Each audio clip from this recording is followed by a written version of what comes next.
Waalaikumsalam, silakan masuk.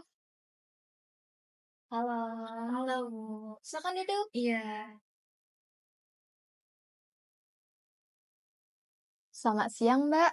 siang Bu. Sebelumnya Mbak sudah tahu belum Ibu siapa?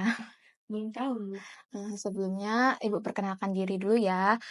Nama Ibu Suci Dinaria sebagai konselor. Kalau Mbak ini siapa ya? Saya Putri Wijayanti Bu. Putri Wijayanti. Sebelum ke sini Mbak Putri habis dari mana? Habis kuliah Bu, baru pulang tadi. Oh, habis kuliah. Udah semester berapa, Mbak? Semester 3 Bu. Semester 3 ya. Berarti masih sibuk-sibuknya ya. Iya, Ya. sibuk banget. Eh, Sebelumnya Mbak udah tahu tujuan Mbak kesini untuk apa? Iya, sudah tahu. Sudah tahu ya. Iya, Jadi sebelum kita melakukan proses konseling, sebaiknya kita berdoa dulu ya. iya Bu. Baiklah, kita berdoa menurut agama dan kepercayaan masing-masing. Berdoa mulai.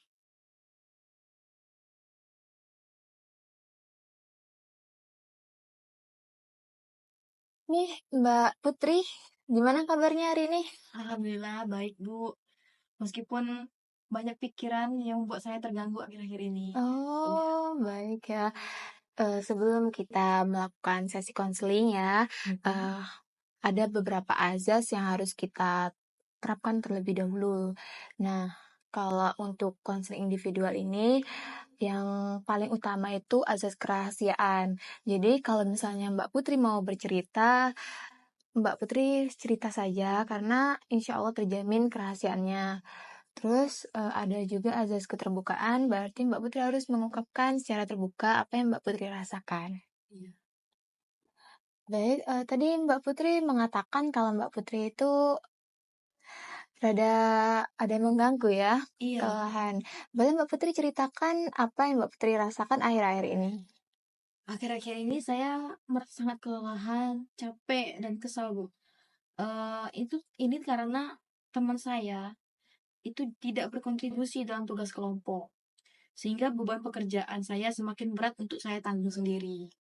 Berarti ini disebabkan gara-gara teman kelompok Mbak Putri yang tidak berkontribusi di tugas kelompok Mbak itu ya. Iya, benar, Bu. Kalau boleh tahu itu tugas kelompok apa ya? Ini tugas kelompok untuk membuat artikel, Bu. Membuat artikel. Tugas proyek akhir semester. Iya, berarti harus ada kontribusi ya. Iya, Nah, selain dari faktor tidak adanya kontribusi dari teman Mbak Putri ini, ada nggak sih faktor lain yang mengganggu Mbak akhir-akhir ini? di sisi lain, banyak tugas kuliah individu saya yang belum terselesaikan, karena saya terus-menerus merasa capek dan stres. Sering sekali terpikirkan oleh ucapan orang tua saya yang selalu menuntut saya untuk sempurna. Selalu menuntut saya untuk selalu meraih prestasi dan mendapatkan IPK yang bagus. Iya, Ibu mengerti. Pasti itu sangat berat ya. Apalagi Mbak Putri kan sedang banyak tugas, ditambah tuntutan kedua orang tua juga. Iya. Tapi boleh Mbak Putri ceritakan secara spesifik tuntutan seperti apa yang orang tua Mbak Putri itu mau? Hmm, eh, Sebelumnya saya akan menceritakan Bu, kalau saudara-saudara saya ini sudah memiliki kehidupan masing-masing, sudah memiliki pekerjaannya sendiri, dan saya anak terakhir. Saya sendiri sekarang eh, yang sedang menuntut pendidikan. Dan seperti kebanyakan orang tua lainnya, saya merasa orang tua saya ini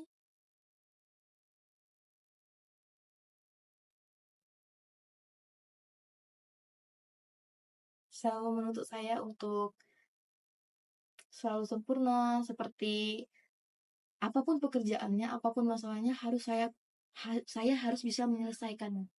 Iya, Iya, tanpa tahu bagaimana prosesnya, betapa sulit proses perjuangan saya untuk mendapatkan hal tersebut, mereka hanya ingin tahu hasil.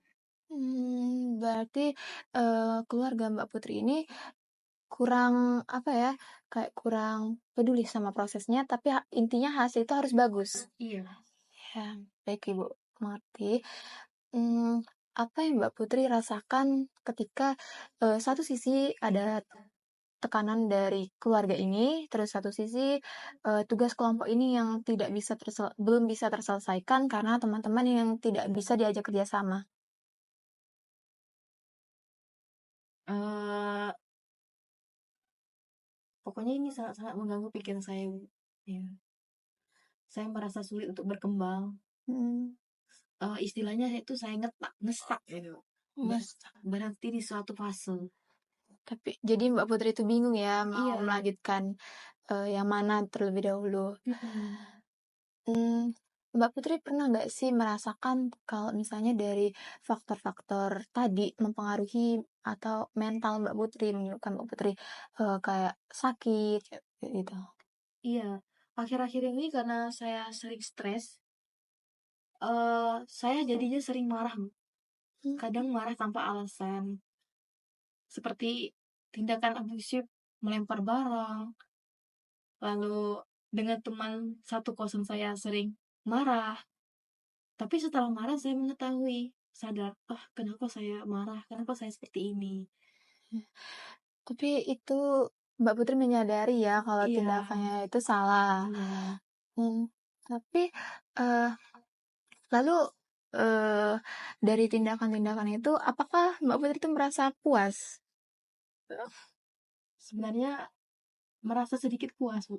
Jadi Iya, sebagai pelampiasan iya, ya? sebagai pelampiasan emosi saya. Mhm. Apakah sebelumnya Mbak Putri sudah, berdiskusi ini kan balik lagi ya sama teman kelompok tadi. Sebelumnya Mbak Putri itu sudah sudah berdiskusi belum sama teman-teman satu kelompoknya ini? Kalau misalnya harus mengerjakan tugas kelompok ini seperti ini, terus deadline-nya gini gini, gitu.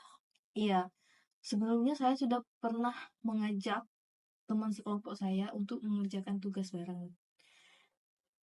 Ajakan saya ini bukan hanya satu kali, tapi sudah beberapa kali dan terhitung banyak. Mhm. Karena tugas kelompok ini setiap minggunya akan dipaparkan. Jadi setiap minggunya kami harus memiliki progres, peningkatan. Nah, dalam setiap uh, pelaporan progres ini, setiap minggunya, itu mereka tidak ada. Mereka menghilang. Saya chatting, saya WA, saya hubungi mereka di kelas, saya ajak berbicara mereka di kelas. Mereka selalu punya banyak alasan untuk menolak. Jadi, semua, eee, apa, tugas-tugas kelompok ini yang harus mengerjakan Mbak Putri gitu? Iya, sampai Sampai saat ini untuk tugas yang dipaparkan setiap minggu itu saya sendiri yang mengerjakan. Iya, itulah kenapa saya sangat marah. Akhir-akhir ini saya mudah marah. Itu karena pikiran saya yang menumpuk dan kekesalan dengan teman saya juga semakin besar. ya. Semakin hari semakin menumpuk ya. Itu hal yang wajar ya Mbak, apalagi Mbak itu sudah dapat tekanan dari orang tua, terus tugas individu banyak, teman-teman yang tidak bisa diajak bekerja sama, itu Iya. pasti sangat-sangat berat. Ibu mengerti bagaimana perasaan Mbak Putri. Dari sebelumnya itu Mbak Putri sudah berbicara lagi nggak sama teman-temannya? Kalau misalnya tugas itu penting, karena itu Iya. kan tugas jangka panjang, jadi harus dikerjakan, secara bertahap. Iya. Saya rasa mereka sudah mengetahui hal ini, Bu. Kalau tugas ini dikerjakan secara bertahap dan dilaporkan tiap minggunya. Nah, karena jadwal ulangan akhir semester itu sudah dekat, artinya tugas ini harus segera dikumpulkan. Nah, oleh karena itu, akhir-akhir ini saya lebih keras mendesak teman saya untuk mengajak kerja kelompok. Seperti tadi sebelum pulang kuliah, saya bilang ke mereka kalau hari ini harus selesai, kita harus kerja kelompok. Mhm, Kalau tidak datang, saya terpaksa kalau kalau mereka tidak berkontribusi lagi, saya terpaksa harus mengadu ke dosen, Bu. iya.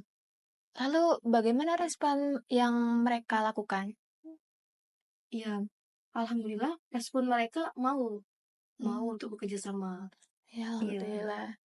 Nah, selain itu, Mbak Putri tadi ada juga mengatakan tugas individu ya. Iya, Nah, untuk tugas individu tadi bagaimana? karena tugas individu, saya lebih leluasa untuk mengerjakan tugasnya, Bu. Meskipun, masih belum ada yang selesai sampai sekarang. Contohnya seperti ini, misal ada tugas A, karena tugas individu, saya bebas untuk memberikan ide saya, menuangkan ide saya dalam tugas tersebut.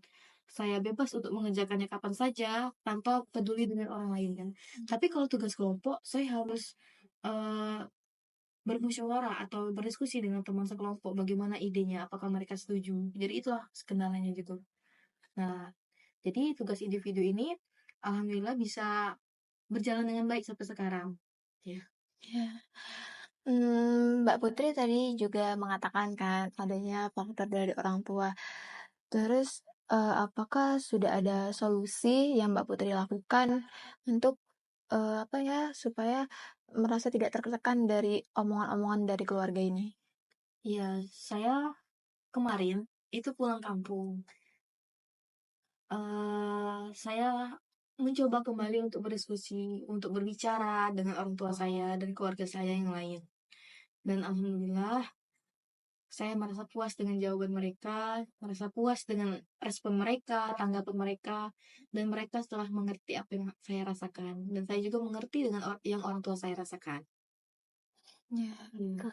Jadi, untuk masalah keluarga ini sudah terselesaikan ya, Mbak, berarti? Iya, Nah, eee, tapi kan sekarang Mbak Putri masih merasakan kalau misalnya, emosi Mbak Putri itu masih meledak-ledak ya. iya. Nah, apakah Mbak Putri sudah ada solusi atau hal positif yang Mbak Putri lakukan untuk menghilangkan, atau untuk meredakan emosi tadi? Oh iya, Bu. Sampai saat ini solusi yang saya berikan untuk diri saya itu setiap selesai saya marah, saya terdiam dan mengucap istighfar. Astagfirullahaladzim, apa sih yang tadi saya lakukan? Itu tidak bagus. Ya, hanya itu. Untuk sekarang hanya itu ya, Iya, Mbak. Tapi setelah Mbak Putri lakukan itu, apakah emosinya sudah bisa teratasi atau tiba-tiba muncul lagi emosi itu? muncul lagi, Bu. Oh, Iya, jadi tiba-tiba kayak sadar kalau salah, iya. terus tiba-tiba Tiba-tiba emosi lagi. ya, berarti baru itu ya solusi yang Mbak Iya, Putri. Jadi Mbak Putri itu masih kebingungan ya, merasa kalau itu tuh belum pas gitu, iya, belum puas. benar. Ya, jadi mendengar dari cerita Mbak Putri tadi, kalau misalnya Mbak Putri itu ada tugas kelompok ya, terus teman-temannya nggak ada kontribusi sama sekali, tapi tadi pulang kuliah sudah Mbak Putri sampaikan kalau misalnya tugas kuliah ini harus dikerjakan. Nah, terus juga dari pihak keluarga, Mbak Putri juga sudah berbicara kalau misalnya eh apa ya, sudah berdiskusi juga sama keluarga kalau Mbak Putri juga banyak beban kan. Iya, benar. Jadi itu tuh terus Mbak Putri juga tadi sudah satu solusi yang Mbak Putri lakukan, tapi merasa belum puas. Iya, benar. Jadi di sini kita apa ya? Sebelumnya Mbak Putri tuh merasa dendam gak sih sama teman-temannya itu? Tidak, Bu. Oh, bagus Iya, ya berarti. hanya marah saat. Iya, tiba-tiba marah, tiba-tiba enggak gitu. Iya, benar. Jadi solusi ini kalau solusi dari Ibu beberapa solusi yang bisa Mbak Putri lakukan kalau misalnya menghadapi orang-orang seperti itu ya, yang tidak mau diajak bekerja sama, yang mementingkan tugas lain daripada tugas kelompok. Nah, Mbak Putri kan sudah ada eh, mencoba untuk berbicarakan. Itu merupakan solusi yang bagus, Mbak, karena Mbak itu berani untuk mengungkapkan kalau misalnya tugas ini penting. Tapi Mbak Putri juga bisa, berdiskusi awal untuk menetapkan, misalnya tugas Mbak Putri ini, tugas temannya yang lain ini. Jadi bisa dibagi. Jadi, eee, tugasnya itu sudah ada pembagian masing-masing. Nah, terus, Mbak Putri juga bisa kalau misalnya mereka tidak mau berkontribusi lagi, Mbak Putri bisa, apa ya, lebih tegas lagi mengatakan kalau misalnya ini tuh harus dikerjakan, kalau tidak dikerjakan ada konsekuensinya. Nah, selain itu, Mbak Putri sudah bagus ya, sudah mengucapkan istighfar. Itu tuh, apa ya, minta pertolongan dari Allah supaya sabar kan. Iya. Nah, kalau misalnya keadaan Mbak Putri itu lagi marah, Mbak Putri bisa untuk mengatur pernapasan tadi kan, coba untuk kalau misalnya Mbak Putri itu harus sabar, kalau semua itu, eee, apa ya, cobaan dari Allah. Allah juga pasti ngasih cobaan ini kan untuk Mbak Putri supaya, eee, ini tuh Mbak Putri bisa mandiri dan tetap sabar kan. Jadi Mbak Putri harus kuat, Iya. karena yakinlah kalau misalnya, cobaan dari Allah itu, eee, Allah memberikan cobaan kepada hambanya itu tidak untuk menyiksa kan, Iya. tapi untuk supaya kita itu lebih bertawakal dengan Allah Subhanahu wa taala. Allah itu menguji kita supaya untuk meningkatkan derajat kita kan, meninggikan derajat kita. Iya. Nah, terus, Mbak Putri bisa lebih banyak mendekatkan diri kepada Allah kan, misalnya sholat, ngaji, itu juga penting. Mungkin itu saja beberapa solusi dari Ibu. Kalau misalnya Mbak Putri masih merasakan hal-hal negatif lainnya atau masih merasakan emosi lain, Mbak Putri bisa menemui Ibu lagi. Bisa jadi, kita bisa mencari solusi yang lainnya, kalau misalnya solusi yang tadi tidak terlaksanakan ya, kalau misalnya tidak pas sama Mbak, gitu. Iya. Terima kasih Bu atas saran dan solusinya. Ya, Nah, cukup itu dulu saran dari Ibu. Kalau ada masalah lagi boleh hubungi Ibu ya. iya. Untuk itu sesi konseling kita hari ini cukup sampai di sini dulu ya. Eee, Sebelum menutup sesi konseling ini, apakah ada yang Mbak Putri ingin tanyakan lagi? Cukup Bu, itu saja. Oke, cukup ya berarti. Jadi Mbak Putri ini sudah cukup mengerti ya berarti.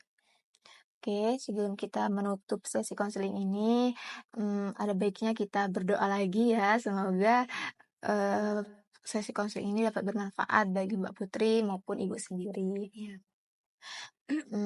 Kalau seperti itu berdoa mulai.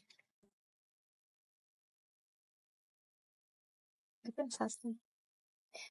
Baik, terima kasih ya Mbak Putri sudah mengikuti kegiatan konseling hari ini. Insya Allah semoga ilmunya bermanfaat dan terima kasih juga kepada Mbak Putri sudah meluangkan waktunya untuk datang kepada Ibu. Mari Ibu antarkan. Iya.